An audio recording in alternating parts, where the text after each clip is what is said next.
Credited as one of the most influential pioneers in anime and manga, dubbed as the godfather of anime, and even considered the Walt Disney of Japan, Osamu Tezuka's contributions have undeniably greatly impacted the anime industry.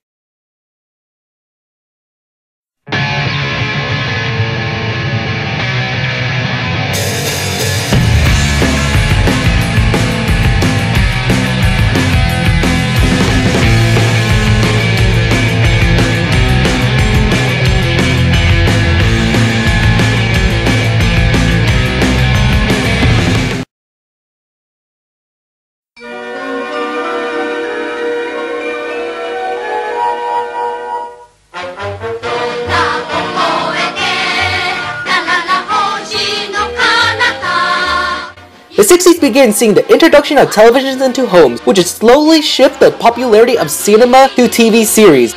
Many of Toei Animation's employees diverged to many other studios, including Tezuka's newly formed Mushi Production, as it paid salaries up to 3 times more than those of Toei Animation.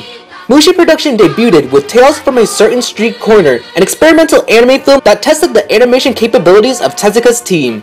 Then in 1963 came the hit Astro Boy that would blow the anime industry away.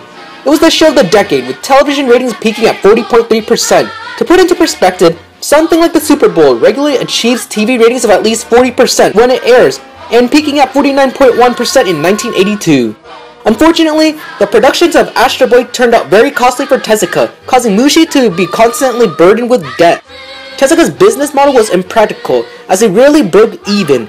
Animators were known to work exhaustingly on a strict schedule, which caused many of them to employ cheap animation techniques that were common during the brutal workdays at Toei Animation. And although Tezuka received investment from United States network companies to air Astro Boy on their networks, which was facilitated by the help of Fred Ladd, the expenses still exceeded the costs. And Tezuka attempted to solve this issue by outsourcing, merchandising toys, and even later appealing to the adult audience with Arabian Nights and Cleopatra. In 1965, Tezuka released Kimba the White Lion, which tells a story of a lion and his journey to become king of the jungle, which happens to not so have inspired Disney follow-up movie, The Lion King. Despite the financial difficulties Tezuka encountered, the 1960s was the beginnings of anime for children again.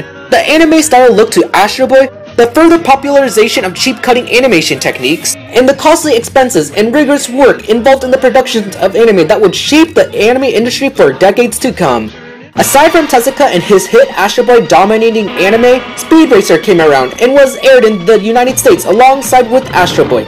During this time, dubbed episodes were subjected to heavily edited content to localize and tone down for the Western audience. Chopsticks became spoons, Mashiro became Michelle, and blood became spit. The first Super Robot anime, known as Gigantor in the United States, also hit the screens of many American TVs in 1964. The US comedy show Bewitched became a hit in Japan, inspiring Toei Animation to produce the first magical girl show in 1966, Little Witch Sally, which tells the various adventures of a cute alien girl with witch powers. Star of the Giants, released in 1968, tells a story of an ambitious baseball pitcher and his journey to become the top star in the professional Japanese baseball league. Widely popular amongst children and adults in Japan, ratings averaged 30% for 3 years and peaked at 36.9%. Star of the Giants introduced and, to an extent, popularized the sports genre. Widely popular Japanese children's show Saze-san started airing in 1969 that would later on earn the title of longest-running animated television series in the Guinness World Record. It was the 60s that brought in the first wave of anime fans from the United States. Although they weren't the hardcore fans we know today, it was thanks to shows like Astro Boy that exposed these fans to the medium of anime. As television was continuously growing during the early 70s, Japanese cinema was declining.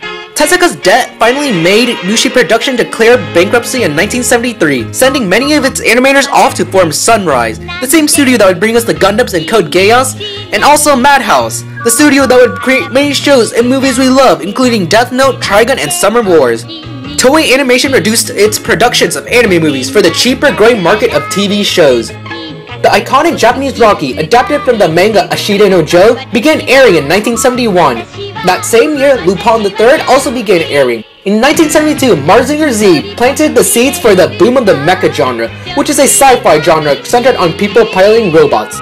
While many anime shows were relying on cheap cost-reducing methods during this time, Hayao Miyazaki teamed up with director Isao Takahata to work on Heidi, the Girl of the Alps in 1974. a show that was ahead of its time. It was considered the first quote-unquote masterpiece anime. Animators actually traveled to the Swiss Alps in order to recreate the settings in the show. Heidi became an international success as many European countries aired it on their television broadcasts. That same year, Space Cruiser Yamato began airing with ratings of 15%, the same ratings that Heidi was receiving. Space Cruiser Yamato was a groundbreaking series, marking a turn towards more complex, serious stories that would later influence works such as Mobile Suit Gundam. On the topic of Mobile Suit Gundam,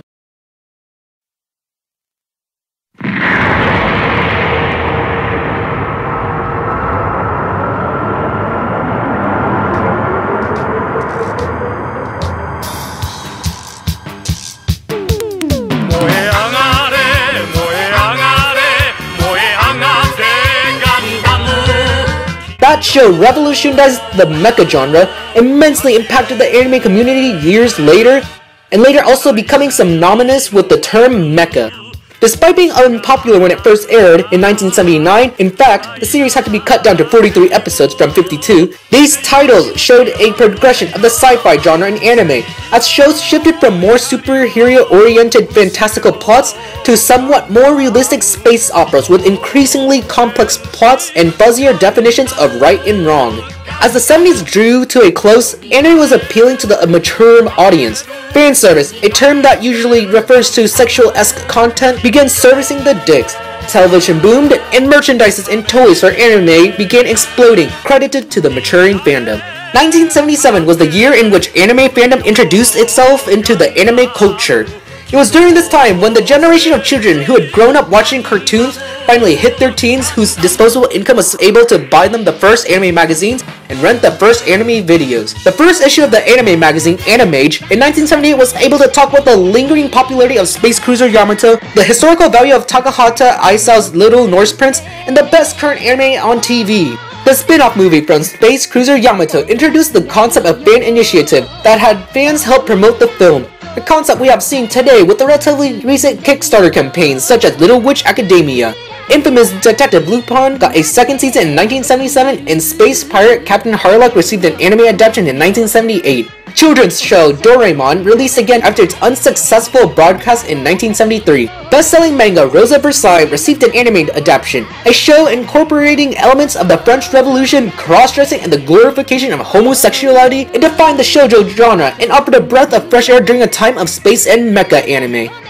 The decade came to a close with Hayao Miyazaki's directorial debut of his animated feature film Lupin III Castle of Cagliostro, and the theatrical releases of Space Battleship Yamato and Mobile Suit Gundam in 1981. And all of this would pave a road to the beginning of a new epic, the golden age of anime.